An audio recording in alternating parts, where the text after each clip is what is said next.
हरिणीं सुवर्णरजतस्रजां चन्द्रां हिरण्मयीं लक्ष्मीं जातवेदो ममावह तां महावह जातवेदो लक्ष्मीमनपगामिनीं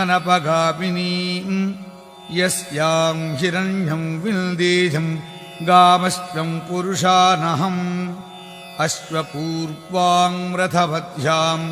हस्तिनादप्रबोधिनीं श्रियं देवीमुपह्वजे श्रीर्मा देवीर्जुषतां कांसोऽस्मितां हिरण्यप्राकारा मार्द्रां ज्वलन्तीं तृप्तां तर्पयन्तीं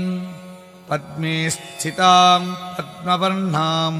तामिहोपह्वजे श्रियं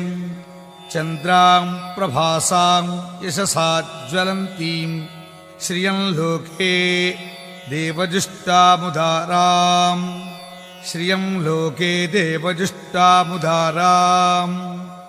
तां पद्मिनीमीं शरणमहं प्रपद्ये अलक्ष्मीर्मेनस्य तां वृणे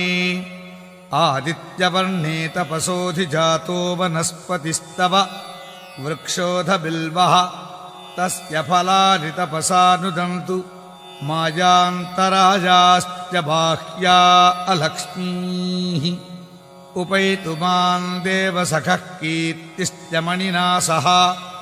प्रादुर्भूतोऽस्मि राष्ट्रेऽस्मिन् कीर्तिवृद्धिं ददातु मे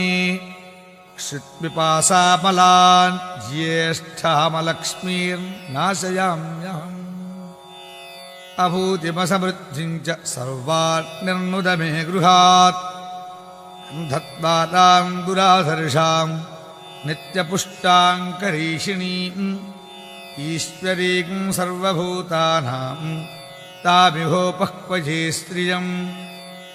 मनसः काममाकूतिं वाचः सत्यमसीमहि वसूनागं रूपमन्नस्य महि श्रीश्रयतां यशः कर्दमेन प्रजा भूता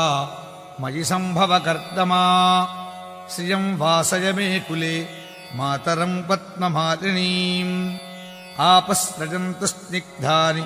चिक्लीतवस मे गृहे निचदेवीं मातरं श्रियं वासय मे कुले आर्द्रां पुष्करिणीं पुष्टिं पिङ्गलां पद्ममालिनीं चन्द्रां हिरण्मयीं लक्ष्मीं जातवेदो ममावह आर्द्रां यः करिणीं यष्टिं सुवर्णां हेममालिनीं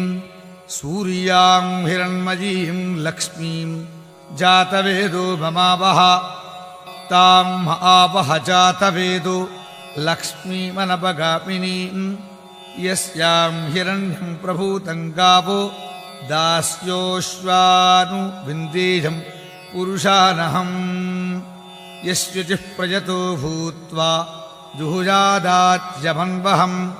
श्रियः पञ्चदशर्चं च श्रीकामस्ततं जपेतु।